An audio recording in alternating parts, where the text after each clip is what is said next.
they had dirty mouths that were so vulgar. I was like, oh, I can't believe you say things like that.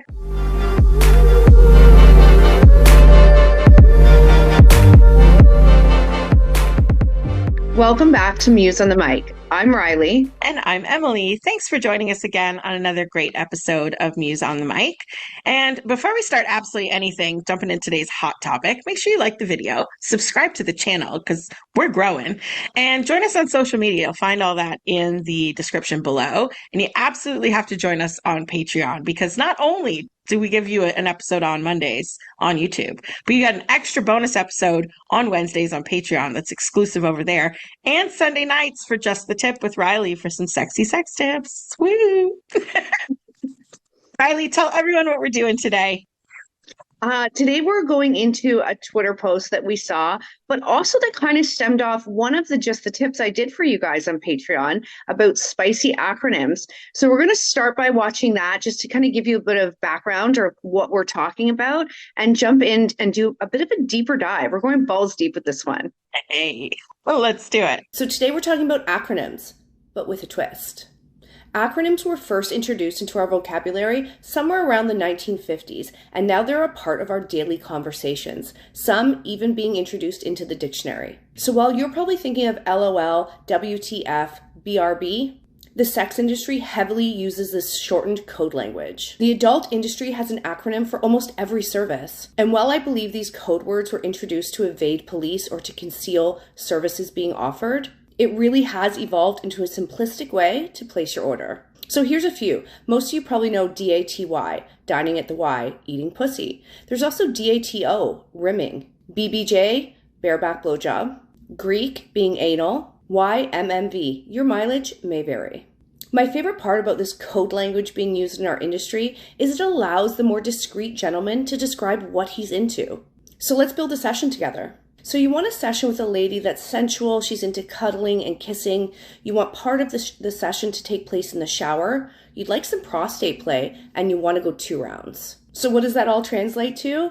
That's an aqua session with a GFE, BSP, and an encore. Okay, that seems a bit complicated, but gentlemen, your options are endless. If you want a quick crash course, go on Google and search adult industry acronyms. Thank me later, guys. As usual, Riley. Well done. You guys have to be there Sunday nights for Just the Tip. They're recorded, they're up there. You can catch them anytime, but they definitely drop on Sunday nights to spice up your week. So while we're on that note, we've all just learned a little bit about how to code word around this industry. We're going to highlight 2 in particular. GFE is the first one, and it stands for Girlfriend Experience. Makes sense, right? You would think. General description or definition given is girlfriend experience, acting like a girlfriend, sensual, friendly, cuddly, may include services as French kissing, cuddles, maybe mutual pleasure, oral sex, or sex. Inclusions of services may vary between providers. Fact.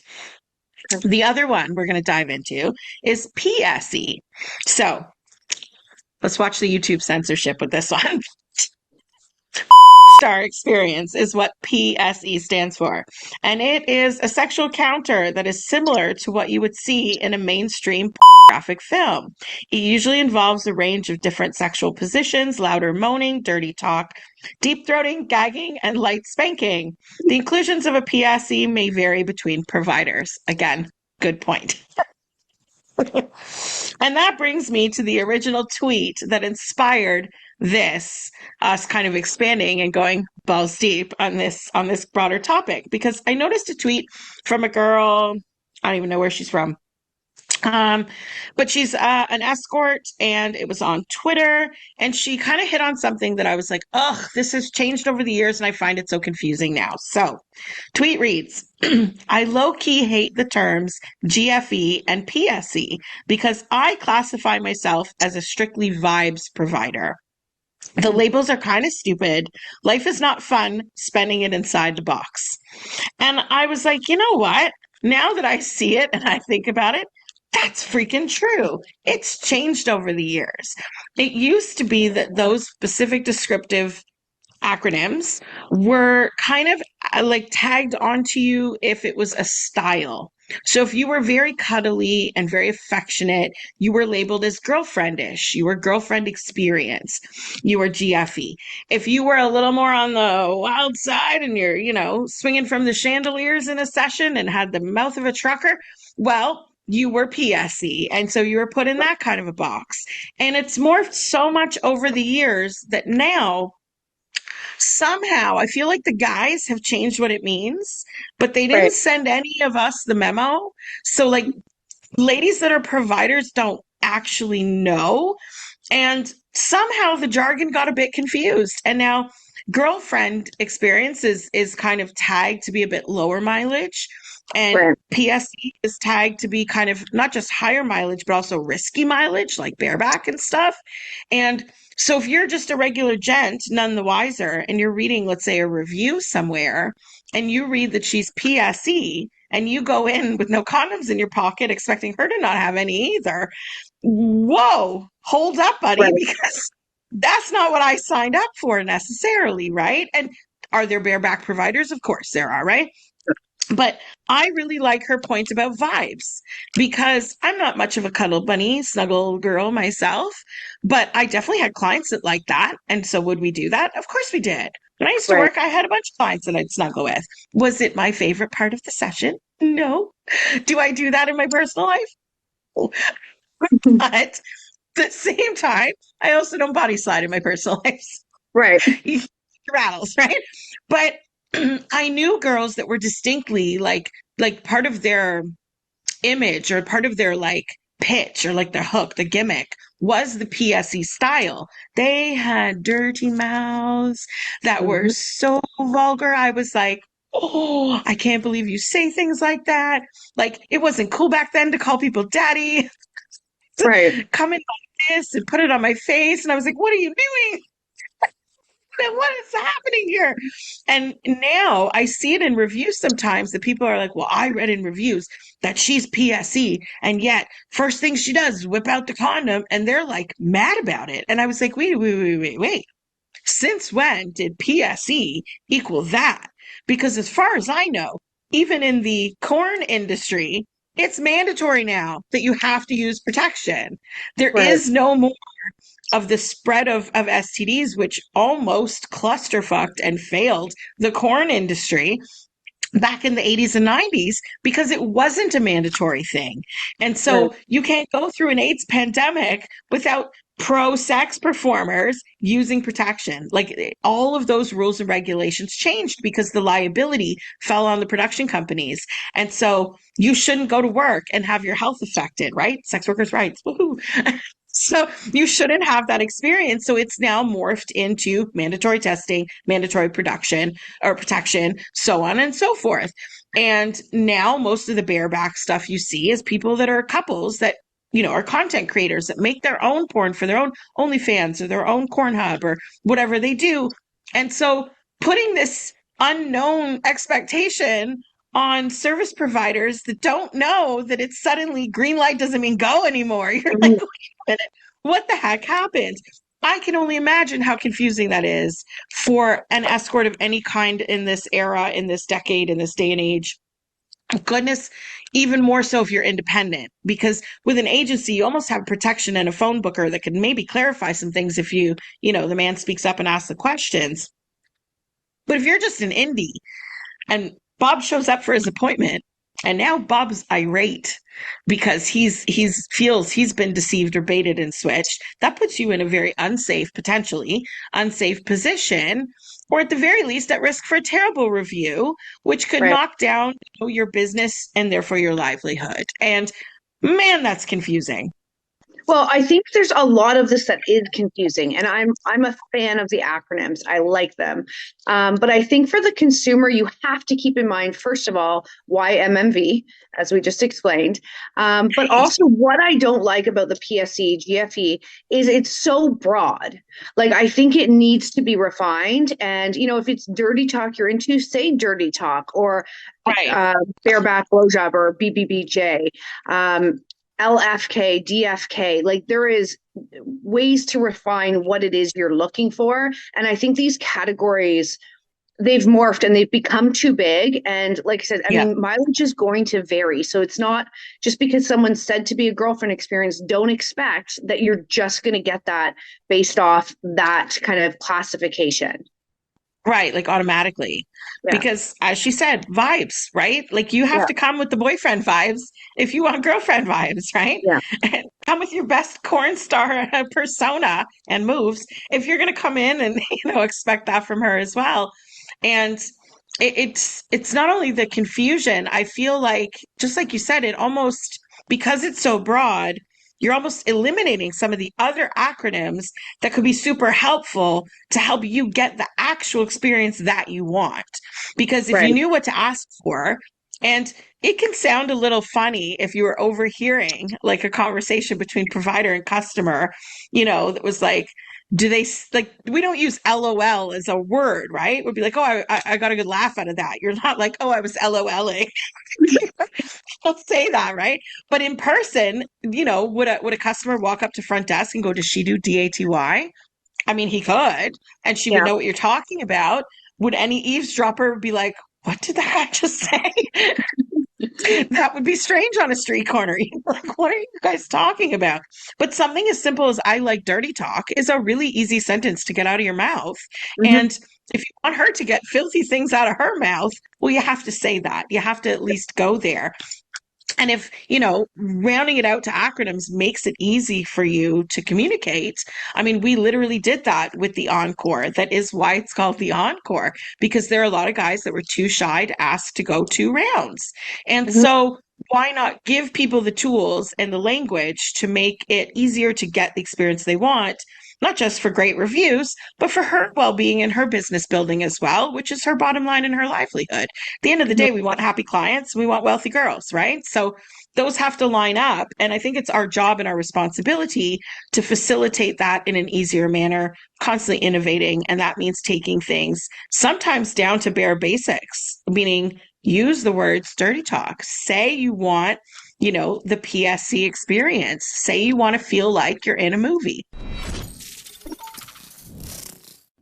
Oh, hey friends, welcome back to Just the Tip with Riley. So today we're talking about nipple play, nipple-gasms. Have you never heard that term before? I'm not surprised because mainstream media or mainstream porn love to drive the inaccurate idea that the only way a woman can orgasm is through vaginal or clitoris stimulation. Women are equipped with endless erogenous zones, which if touched the right way, can set off a chain of arousal reactions leading to one big fat orgasm. The ways in which we tend to think orgasms occur is limited at best. And the more we open our minds to orgasmic possibilities, the higher the chances are that will come in unexpected and delightful new ways. One study found that nipple stimulation led to 82% increase in arousal for women. If this tip isn't enough, subscribe to Patreon for the whole thing. I Mhm. had a client when I used to work that would move the massage table way up against one wall, and we'd look at the full length mirror that was like kind of like horizontal on the other wall. And he'd be like, Emily, we're going to watch a corno today. I'd be like, are we? He'd be like, look at those two. They're about to do something naughty. We're looking at ourselves, Wow. but we were supposed to pretend that this was a live, I don't know, live corn theater. Right. It's just happening there, and we were spying or watching a film together, and it added an interesting element. I'd get the giggles from it sometimes I could take it very seriously. I had a case of the giggles back then a lot. And it would make me laugh sometimes, and I'd be like, oh, Robert, you're funny. Like, could never do corn. I don't know what you're talking about. And he was like, you are right now. He would never break character. So fun, so hilarious. But I knew what he wanted, right? So it Mhm. wasn't hard for me to deliver because once I kind of wrapped my head around not giggling too much and embracing like this idea, then I could morph into whatever I'm comfortable with and add in some spanking. Let's add in some naughty talk. Let's do all the things. I could bring some toys sometimes and you could be like dildo guy or like whatever you want to be. And it made it easier because I knew what Robert wanted. And I was Yeah. like, oh, I know what I'm doing now. And it never left room for miscommunication, which miscommunication in our industry changes consent, changes Mhm. pay, changes like, so reviews, reputation, all of those things, repeat visits. at risks of safety in person, like you really have to navigate a lot of things that the customer doesn't have to think about when he's coming in asking for X, Y, and Z. And so the more communication, the more verbiage, the more language we can give people, the easier it can be for not just him to be happy and satisfied, but for her to deliver safely and effectively and fantastically. Because really, that's what she wants, right? I want to be the best stripper there ever was if I was a stripper. I want to be the best escort. I want to be booked and busy. So whatever helps me do that, let's do that. And I think acronyms are such a useful tool. They are. And I think those two in particular that we're talking about, I kind of wish that they would just be wiped out and just let's get more specific. And I mean, even thinking about Muse off the top of my head, and I think there's some I'm missing here. We have like incognito ways of putting things. They're not quite acronyms. But for example, the stiletto is a foot fetish session. The candy coated is food play. What else? The encore, like you said, going more than once. The backstage pass is anal play. Like it really simplifies and takes that. And not all guys have any kind of embarrassment around speaking about their needs, but some do. Right. And instead of saying, can I lick chocolate sauce off a vagina? You can just say, I would like to have a candy coated. And it sounds so much easier and more playful. So, I mean, I love it. I love that it's endless. And I mean, we love a play on words. So we love coming up with these things. We do. And you know what? It's funny because it has been many, many years since I have gotten an email request for someone who wants a little backdoor something that didn't say, hi, I would like to book a backstage pass. It's become the lingo. Like the only other exception to that, I would say, is pegging, because people will ask directly for pegging if they want, a strap situation.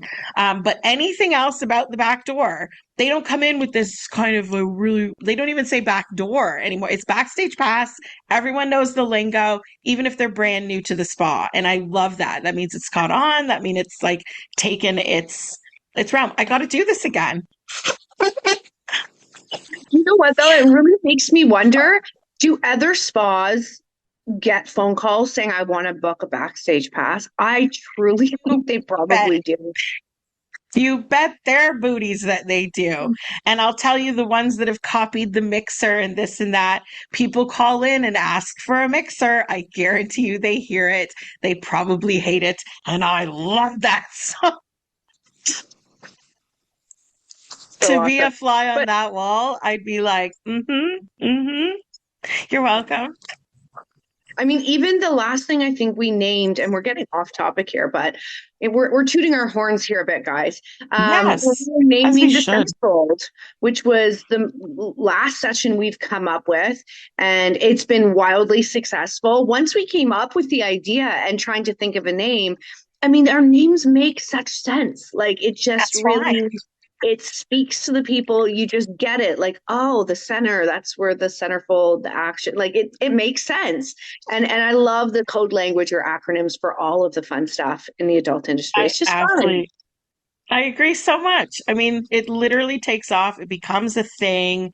And yet it's not like a trend word. It's not like everyone's like, oh, demure. Right. They literally roll with it for the long haul. I mean, we invented the encore. We didn't invent the encore, but we titled it, named it. We invented the candy coated, the mixer, all those things like a decade ago.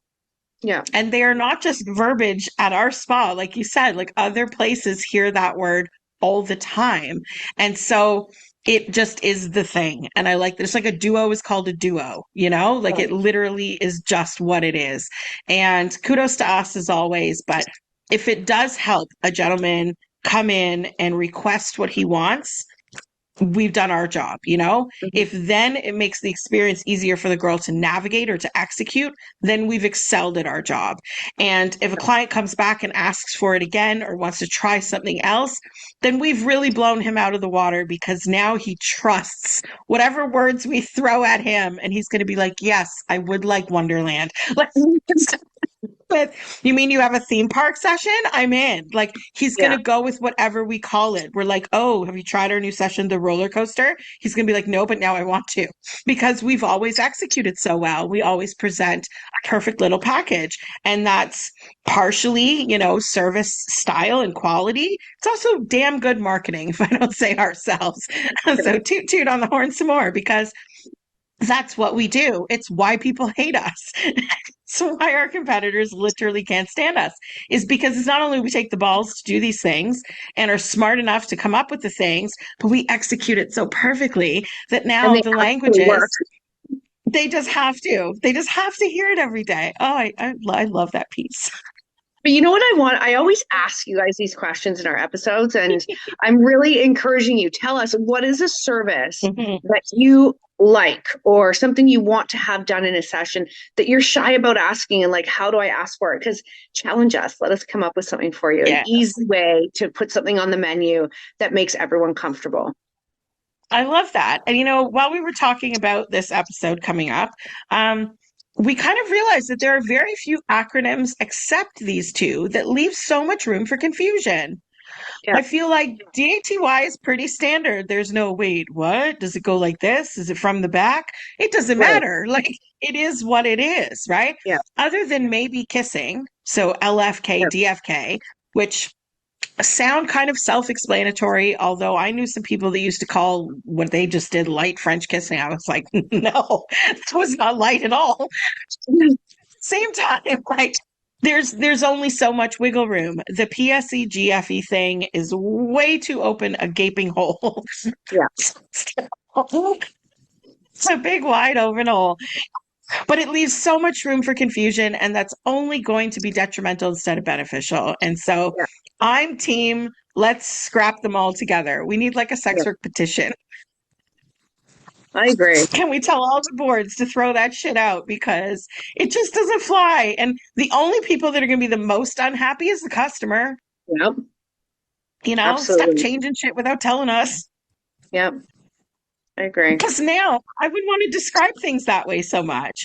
I'll say she's very girlfriend-like, or she's very cuddly, or she's very snuggly, or very affectionate. But like, I don't want to put a label like that on a girl anymore, because what if that literally leads to that confusion? And so that guy goes and tells some friends, and they're expecting A, B, and C when she does X, Y, and Z. And I'd be like, oh no, that's my No. fault.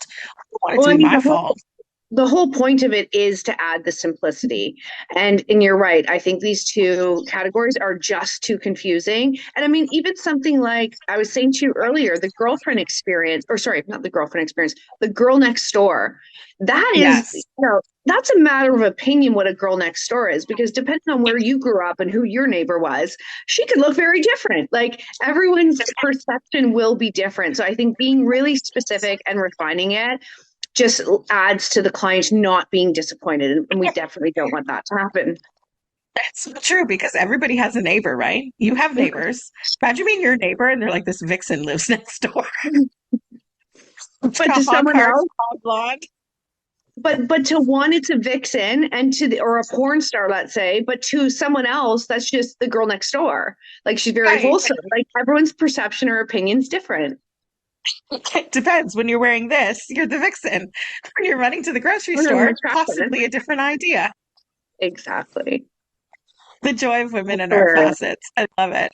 But you're right. That one also opens some confusion. So I love that we kind of brought this up. I mean, this is a quick little episode, but I think it's so cute, but it's also helpful, I hope, for everyone, across the board, and an extra bit of empathy to the escorts out there that are really bombarded with this confusion more than us, for sure, right? Like, it's not as much as prevalent or widely used, or maybe not widely used, but like repeatedly or commonly used in the massage industry. It's definitely much more an escort terminology. I've never really heard it or seen it in terms of describing strippers, but I know some strippers that are very corno. I know some strippers that are very snuggly. They sit on laps and they want their favorites, and it's all like cute and snuggle with daddy, It's a whole different vibe. And so, like, let that be an assist instead of something detrimental, because, man, If I'm at a bachelor party, I want the corno stripper that night. I'm sorry. If I'm going to see my favorite regular, we can cuddle. That's fine. Yeah, so Depends true. on the mood. But again, the joy of variety, right? Different time, different day, different needs. So Mhm. yay for acronyms and yay for Yeah. Riley's tips for helping us all through it. Well, I hope you guys learned a bunch because I think there's a lot of guys that use them heavily and some that probably didn't even understand that they existed or how they could use them. So use them often and use them to your advantage because it makes life really easy sometimes. It's so true. You know, there's one other piece I will add while I was looking up the exact definitions because I didn't want to get it wrong. Mhm. There was a list, and under it was boyfriend experience. And you know what the definition was? Her pleasure. That's it. There was nothing else about his expectations or getting barebacked up his butt or that. There was no Interesting. pressure to cuddle or snuggle or pay her bills. It's just he likes to please. I was like, how nice for you. Men again get it simple with the patriarchy making our acronyms. That's hilarious. We have to be all these things, and they just get to daty and go on with their life. Yeah. So So on that note, to all our boyfriends watching right now, head over to Muse if you're local and show her your skills. And I guess we will see everyone soon on the next episode, right, Riley? bye, guys.